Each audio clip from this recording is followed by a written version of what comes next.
आप देख रहे हैं इंडिया टाउन न्यूज, भारत की बात। नमस्कार, मैं हूं आपके साथ संजना कुशवाहा। स्वागत है आपका हमारे खास बुलेटिन राजधानी सरकार धानी में, जहां हम आपको छत्तीसगढ़ की महत्वपूर्ण खबरों से रूबरू कराएंगे। तो चलिए बुलेटिन की शुरुआत करने से पहले एक नजर डालते हैं आज के हेडलाइंस पर। में अब जारी होगा ई नोटिस और ई चालान। निर्माण कार्य सहित तमाम कार्यों के लिए होगा उपयोग। आर्किटेक्ट द्वारा आवश्यक ऑनलाइन मॉनिटरिंग होगी। प्रदेश में मानसून का आगमन, बोर खनन पर लगा प्रतिबंध हटा, कलेक्टर ने जारी किया आदेश। शिक्षा के मंदिर में अश्लीलता, भनपुर के स्कूल परिसर में फूहड़, रील पर बवाल, बिना अनुमति शूट हुआ वीडियो। जैजपुर नगर पंचायत में भ्रष्टाचार का बड़ा मामला, 50 लाख रुपए के गबन का हुआ खुलासा, कलेक्टर ने दिए सख्त निर्देश। दुर्ग में बिना पैकिंग डेट के बिक रहा पानी पाउच, लोगों की सेहत से खिलवाड़, अवैध फैक्ट्री से हो रही पानी सप्लाई, नियमों का किया जा रहा है दरकिनार। चलिए बढ़ते हैं खबरों की ओर। रायपुर में अब नगर निगम से संबंधित कार्यों को और अधिक सुलभ, सहज और सुविधा युक्त बनाने के साथ कार्य में तीव्रता के लिए ई चालान और ई नोटिस जारी किया जाएगा। आपको बता दें, निगम आयुक्त ने निर्माण सहित समस्त कार्यों के लिए पक्षकारों को ई नोटिस और ई चालान जारी करने के निर्देश दिए हैं। आयुक्त ने निर्देशित किया है कि ई चालान की व्यवस्था प्रभावी तरीके से की जाए। आयुक्त ने नगर निवेश को निर्देशित किया है कि निगम मुख्यालय नगर निवेश विभाग द्वारा नक्शा स्वीकृति से लेकर दी जाने वाली सभी स्वीकृति और नोटिस को ऑनलाइन करवाने की व्यवस्था करवाए। इस आधार पर उन संबंधित सभी निर्माण कार्यों की ऑनलाइन समीक्षा की जा सकेगी। इससे निर्माण कार्यों की प्रगति के संदर्भ में नगर निगम की अभियंताओं सहित आर्किटेक्ट द्वारा भी आवश्यक ऑनलाइन मॉनिटरिंग हो पाएगी। प्रदेश में मानसून के आगमन के साथ ही रायपुर में पिछले तकरीबन 3 माह से बोरिंग खुदाई पर लगाया गया प्रतिबंध हटा दिया गया है। आपको बता दें, गर्मी की शुरुआत यानी 1 अप्रैल से रायपुर में बोर उत्खनन पर प्रतिबंध लगाया गया था, जिसकी वजह से बहुत जरूरी होने पर बोर खनन के लिए कलेक्टर की अनुमति लेनी पड़ रही थी। आपको बता दें, बिना अनुमति के बोर उत्खनन पर जुर्माना और कानूनी कार्रवाई का प्रावधान है। इस वजह से राजधानी समेत पूरे जिले में प्राइवेट बोर खुदाई बंद हो गई थी। अब मानसून के आगमन के साथ रायपुर कलेक्टर ने छत्तीसगढ़ पेयजल संरक्षण अधिनियम के तहत लागू प्रतिबंध को हटाने के आदेश 1 जुलाई को जारी किए। इसके बाद अब लोग निर्धारित नियमों का पालन करते हुए बोरिंग करा सकेंगे। हालांकि प्रशासन ने यह अपील भी है कि अगर आपके पास जल स्रोत उपलब्ध है तो बोर करवाने से बचना चाहिए।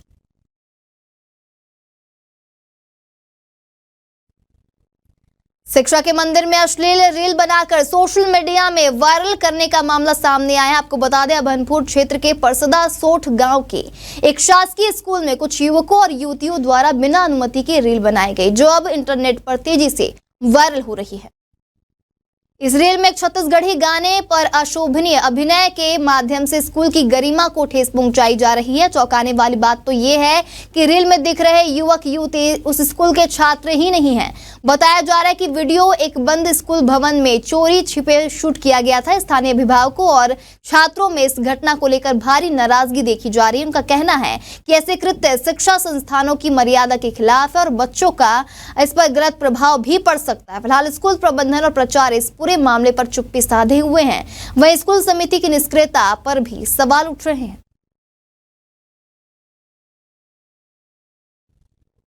खबर सक्ती से है, जहां सक्ती जिले के जैजपुर नगर पंचायत में लगभग 50 लाख रुपए के गबन का बड़ा मामला सामने आया। आपको बता दें, इस मामले में तत्कालीन सीएमओ विष्णु प्रसाद गहरवार और लेखापाल श्याम सुंदर साहू के खिलाफ कलेक्टर अमृत विकास तोपनो ने बड़ी कार्रवाई के संकेत दिए हैं। जानकारी के अनुसार जैजपुर नगर पंचायत में आर्थिक अनियमितताओं की शिकायत मिलने के बाद एक जांच टीम गठित की गई थी। जांच में पाया गया कि दोनों अधिकारियों द्वारा लगभग 50 लाख रुपए का गबन किया गया है। जांच टीम ने अपनी रिपोर्ट कलेक्टर को सौंप दी है, जिसमें गबन की पुष्टि हुई है। कलेक्टर ने मामले को गंभीरता से लेते हुए नगरीय प्रशासन विभाग को पत्र लिखकर दोषियों पर उचित कार्रवाई करने की अनुशंसा की है। बताया जा रहा है कि तत्कालीन सीएमओ वर्तमान में कसडोल नगर पंचायत में पदस्थ हैं। जैजपुर में है नगर पंचायत सीएमओ जो पूर्व थे, उनके बारे में हमें शिकायत प्राप्त हुई थी उस शिकायत के जांच के लिए हम लोगों ने एक जांच दल गठित किया था, जिसमें डिप्टी कलेक्टर और टीओ दोनों थे। उन लोगों ने जांच किया और उसमें इन लोगों ने वित्तीय अनियमितता पाई है। वो जांच रिपोर्ट मुझे प्राप्त हो गई है। उस पर जो है हम कार्रवाई करने के लिए जो है नगरीय प्रशासन विभाग को लिखेंगे। कारण क्या है, वो जो सीएमओ था उसका स्थानांतरण हो गया है। और कितने की अनियमितता पाई गई सर? क्या जांच अभी और जारी है? देखिए, उसमें जो आई है तथ्य, उसमें दो तरह की चीज़ें हैं। वर्तमान में जो अनियमितता है वो लगभग 50 लाख के आसपास की पाई गई है।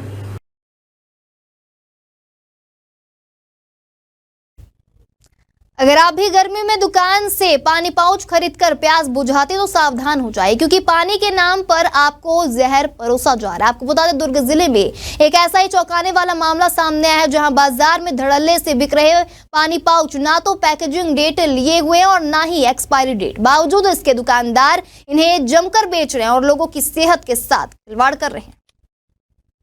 दुर्ग जिले के पाटन ब्लॉक अंतर्गत दिनेश इंटरप्राइजेस नामक फैक्ट्री से यह पानी पाउच सप्लाई किया जा रहा था।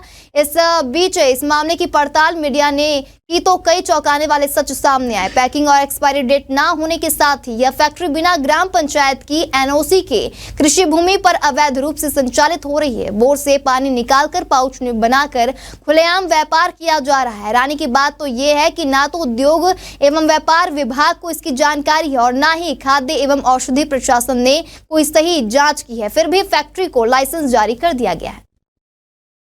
मशीन में सेटिंग्स हैं जिनसे मैं कम वो लिया था ना, मशीन वगैरह जो भी है, उन्होंने बात किया था मैंने, क्योंकि मैंने खुद देखा था कावेरी इन करके है धमतरी में, जो भी एक पानी पाउच बोतल चलाते हैं, तो वहां से मैंने देखा है। तो मैंने भी फोन किया है, मेरे को भी फोन आ गया और एक दो पत्रकार लोग का, तो मैंने बोला है। तो उन्होंने संडे का टाइम दिया था, जो कि आए नहीं। तो अब ये मेरे को आता नहीं है, मेरे को आता तो मैं खुद से कर देता। कब से ये फैक्ट्री संचालित है पानी पाउच की?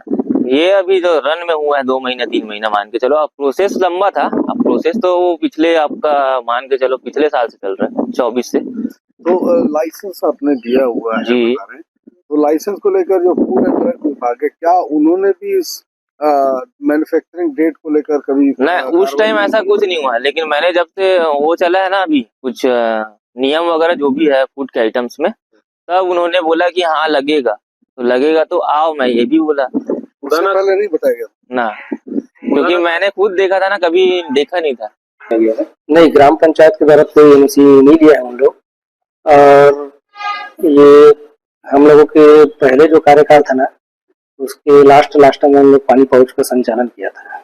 तो किसी भी प्रकार का कोई अनुमति या फिर कोई एनओसी नहीं है पंचायत से। दूसरा मामला ये है कि वहीं पे जो कृषि भूमि है वहाँ पे इस्तेमाल व्यावसायिक तौर पे किया जा रहा है, वहाँ पे पानी का भी उत्पादन किया जा रहा है, क्या बोलते हैं पानी का वहाँ पे पैकिंग करके उसे बेचा जा रहा है। इस बारे में क्या कहना, किस तरह से देखते हैं?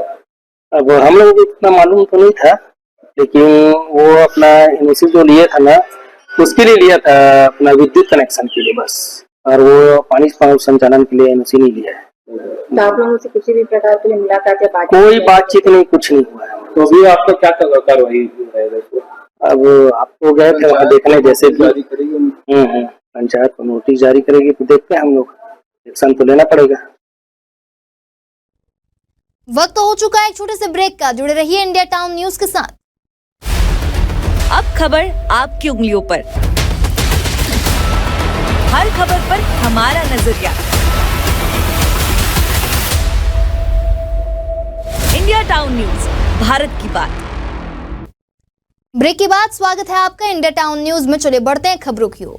बारिश शुरू होते ही रतनपुर क्षेत्र के कई गांवों में डायरिया का प्रकोप दिख रहा है। आपको बता दें, बीते 10 दिनों के भीतर रतनपुर स्वास्थ्य केंद्र में 80 मरीज बीमार होकर आए। उपचार के बाद वह ठीक भी हो गए। वहीं रोजाना 10 से 15 मरीज उल्टी दस्त की शिकायत को लेकर अस्पताल इलाज करवाने पहुंच रहे हैं। अस्पताल के डॉक्टरों की टीम 24 घंटे मरीजों की देखभाल कर रही है। सभी दवाइयां, इंजेक्शन व अन्य सुविधाएं मरीजों को मुफ्त में उपलब्ध कराई जा रही हैं। आपको बता दें, रतनपुर के ग्राम पंचायत नवागांव गिरजाबंद से 35 से 40 लोग बीमार हो चुके हैं। सभी को स्वास्थ्य केंद्र में भर्ती कराया गया।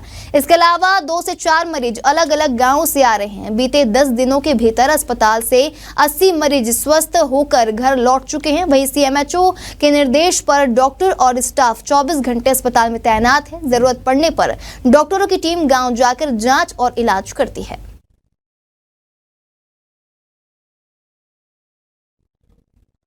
सोलर लाइट घोटाले पर हाईकोर्ट की डिवीजन बेंच में सुनवाई हुई है। इस दौरान शासन की ओर से महाधिवक्ता ने बताया कि 6 अगस्त 2024 को विधानसभा की एक समिति गठित की गई है और अभी जांच कमेटी की विस्तृत रिपोर्ट नहीं आई है। चीफ जस्टिस रमेश सिन्हा ने इसे लेकर दिसंबर में सुनवाई निर्धारित करते हुए शासन को रिपोर्ट प्रस्तुत करने के लिए पर्याप्त समय दिया है।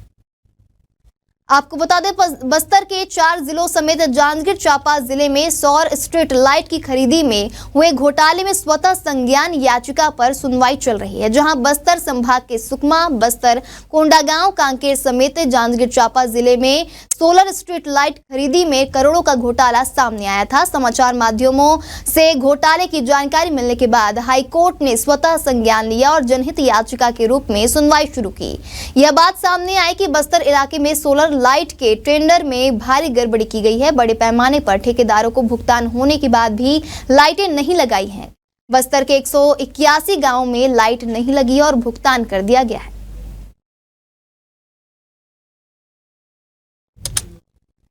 छत्तीसगढ़ के मुख्यमंत्री विष्णुदेव साय ने प्राइवेट स्कूलों में पाठ्य पुस्तक वितरण प्रक्रिया को लेकर बड़ा फैसला लिया है, जहां तकनीकी कारणों से उत्पन्न समस्याओं को देखते हुए मुख्यमंत्री ने सभी निजी विद्यालयों को बारकोड स्कैनिंग की प्रक्रिया पूरी करने के लिए 7 दिनों की मोहलत दी है।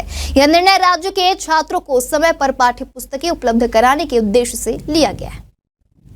आपको बता दें, छत्तीसगढ़ पाठ्य पुस्तक निगम के अध्यक्ष ने जानकारी दी है कि इस वर्ष पुस्तक वितरण प्रणाली को पारदर्शी बनाने के लिए हर किताब पर 2 बारकोड लगाए गए हैं, एक प्रिंटर की पहचान के लिए और दूसरा उस विद्यालय के लिए जहां किताब भेजी जानी है। पिछले वर्ष कुछ अनियमितताएं सामने आई थी, जिससे सबक लेते हुए यह तकनीकी सुधार किया गया है। जब यह मामला मुख्यमंत्री के संज्ञान में लिया गया तो बताया गया कि 1100 से अधिक सरस्वती शिशु मंदिर सहित हजारों प्राइवेट स्कूलों को किताबें मिलनी हैं। तो उन्होंने तुरंत हस्तक्षेप करते हुए निर्देश दिया कि सभी निजी स्कूल अपनी जरूरत के मुताबिक किताबें डिपो से प्राप्त कर सकते हैं, लेकिन स्कूल में स्कैनिंग का काम 7 दिनों के भीतर पूरा करना अनिवार्य होगा।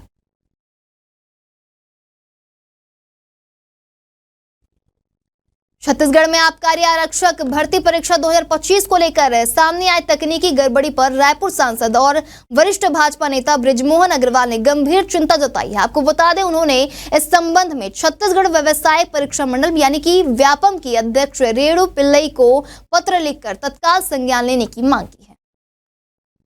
बता दें, यह मामला उस समय उभरा जब 4 जून से 27 जून के बीच आयोजित ऑनलाइन आवेदन प्रक्रिया में कई अभ्यर्थियों ने निर्धारित समय सीमा में सफलतापूर्वक परीक्षा शुल्क का भुगतान तो कर दिया, लेकिन व्यापम की तकनीकी विफलता के कारण वे फॉर्म अंतिम रूप से सबमिट नहीं कर पाए। सबसे बड़ी चिंता की बात तो ये रही कि व्यापम कार्यालय इन अभ्यर्थियों की शिकायतों को नजरअंदाज कर रहा है और अब तक ना तो उन्हें समाधान मिला है और ना ही कोई आधिकारिक जवाब।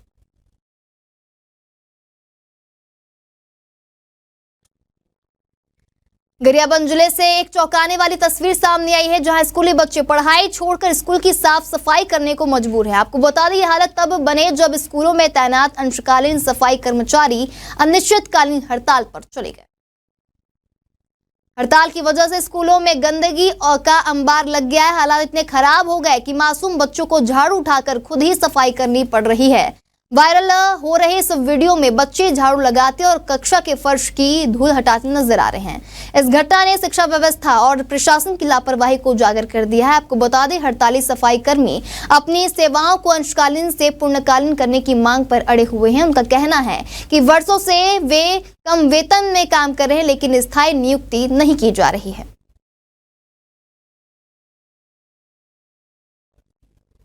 धमतरी की खबर है, जहां शासकीय पीजी कॉलेज में एनएसयूआई ने जोरदार प्रदर्शन किया। आपको बता दें, छात्रों ने कॉलेज के कॉमर्स विभाग के विभागाध्यक्ष यानी एचओडी और एडमिशन प्रभारी अजय साहू को हटाने की मांग को लेकर प्रदर्शन किया है, जहां प्रदर्शनकारी छात्रों ने अमर साहू पर दुर्व्यवहार और मनमानी का आरोप लगाया है।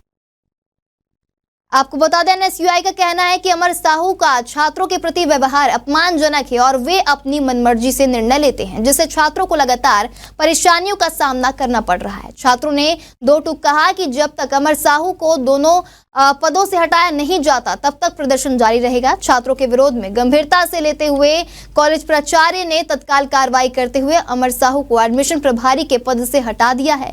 इसके साथ ही उन्हें कॉमर्स विभाग के एचओडी पद से हटाने के लिए भी अपर संचालक को पत्र भेजा गया है। बताया जा रहा था कि बीकॉम डिपार्टमेंट के वाणिज्य विभाग के एचओडी के द्वारा लगातार छात्रों के साथ दुर्व्यवहार किया जा रहा है।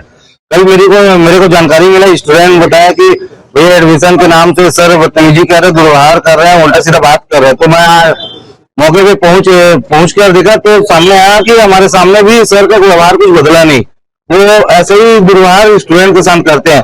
तो हमने सर से निवेदन किया, सर इस तरीके से आप स्टूडेंट से बात करेंगे तो हम बर्दाश्त नहीं करने वाले। लेकिन सर का कहना था आपको जो करना आप कर लो, हम ऐसे ही बात करते हैं और हमारा आदत ऐसी है। तो ऐसे ही कतई शांतिपूर्ण कॉलेज है, हम अपमानजनक स्टूडेंट से बात करने वाले शिक्षक को बर्दाश्त करने वाले है नहीं, जिसके नाम से आज एनएसयूआई के साथियों के साथ, पीजी कॉलेज के साथियों के साथ एचओडी हटाने की मांग को लेकर और एचओडी हटाने की मांग के साथ में एडमिशन के जो प्रभारी है उनको भी हटाने की मांग को लेकर आज पीजी कॉलेज में प्रदर्शन किया गया। एनएसयूआई के जिला अध्यक्ष आए थे राजा देवांगन, उनके द्वारा मांग की गई कि जो कॉमर्स के एचओडी है उनको पद से हटाने की। तो हमने छात्रा के साथ दुर्व्यवहार का कुछ मसला था, तो हमने तत्कालिक रूप से उनको प्रवेश से हटा दिया है। और जहां तक उनको एचओडी पद से हटाने का मामला है तो हमने उसकी सूचना आयुक्त को भेज दी है। आयुक्त जो कार्रवाई करेंगे, हमने अपना तत्कालिक रूप से कार्रवाई कर ली है। मामले को शांत करने के लिए जरूरी था, कॉलेज में प्रवेश चल रहे हैं और इस तरह की स्थिति निर्मित होती है तो महाविद्यालय के लिए अच्छा नहीं है, तो हम लोगों ने ये कार्रवाई की है। हमारे खास बुलेटिन राजधानी सरकार धानी में फिलहाल इतना ही। तमाम खबरों के लिए बने रहिए इंडिया टाउन न्यूज के साथ। नमस्कार। आप देख रहे हैं इंडिया टाउन न्यूज, भारत की बात।